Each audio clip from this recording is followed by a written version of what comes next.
Welcome everyone. In this lesson, we'll be exploring a kind of major 13th chord you can use to beautify your progression instead of the random 1 major chord, 5 major chord. We're in the key of C, 4 major chord. It's a sweet progression, but there's a way you can add this to your vocabulary, your chord vocabulary, to spice up your progression. For example, instead of playing something like this,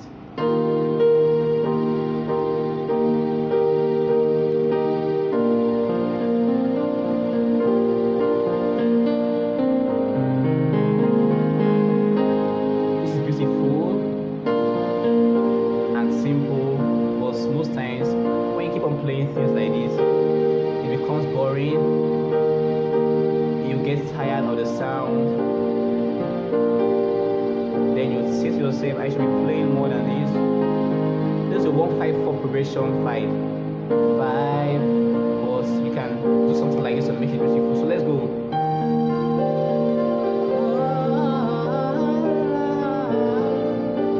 See, it's adding beauty to your progression.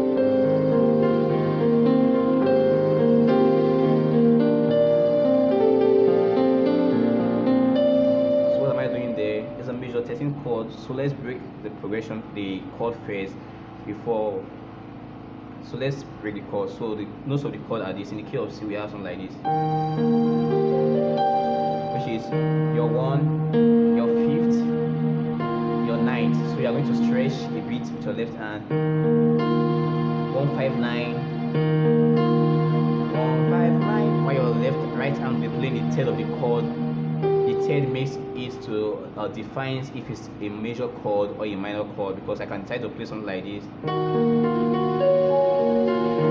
This makes it a minor chord, but once I go like this, the third helps me to know if it's a major or a minor chord.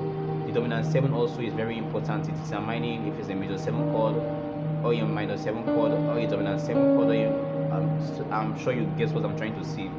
So the third in any chord you are forming is very important. It could either be a major third or a minor third. So in this case, it's a major third. So we have your 1, 5, 2nd, do, so, re for your left hand, while your right hand, mi, your third.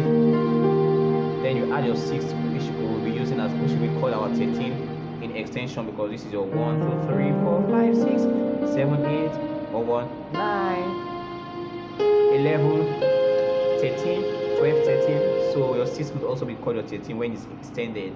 1, 5, 9, 3 for your right hand, your 13, then your 7th. Extension ends in 13th. There's nothing like, you don't make use of 14, but extension normally, I think the highest is 13th. So we have 1, 5, 2, 3, 6. This is just literally playing the suspended 4th of E. To crown it all, we are going to double it here.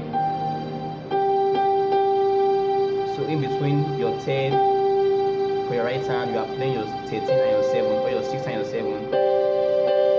Normalize holding this all over the keyboard. Try in whatsoever key you are playing on. Try getting your hand used to this position. You can start with something like this.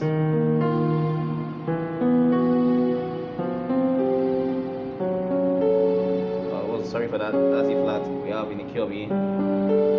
Key of A.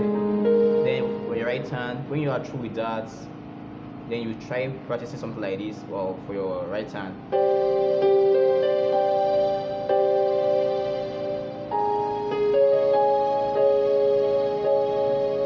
you have something like this. Get your hands used to that position. So So it's very easy. So we have your do, so, re, mi, la, ti, mi. For your first chord is the same thing. 1, 5, 2, or your 4, 6, 4, 4, 1. I'm going to spell this out in the description box below. But when I play, this is how I play. I don't play it all together like this. You can do it like this. See the color? It's kind of open, it's kind of closed. It's kind of closed in the middle, open somewhere here. So we have something like this. This is how I play it normally. I take the two extreme notes, one on the left and one on the right, the highest and the lowest notes of the chord. We have, so I play something like this. See the harmony of 3, 1, 3. So it goes like this. Sorry for that. So that's how I start mine. You can decide to add anything in between. Decide to start with any note in between in this chord. But I love doing my own like this. You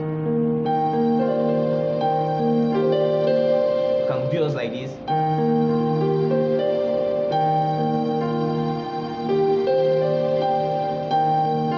So that's your treble. I normally like starting my own like this.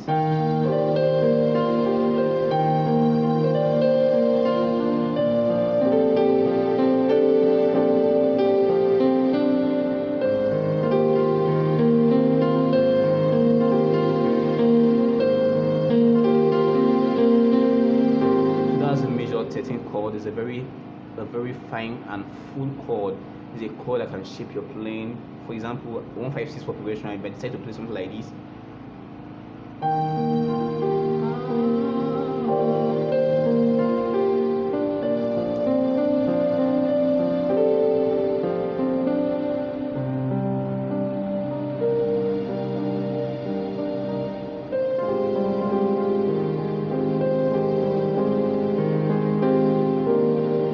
That's that.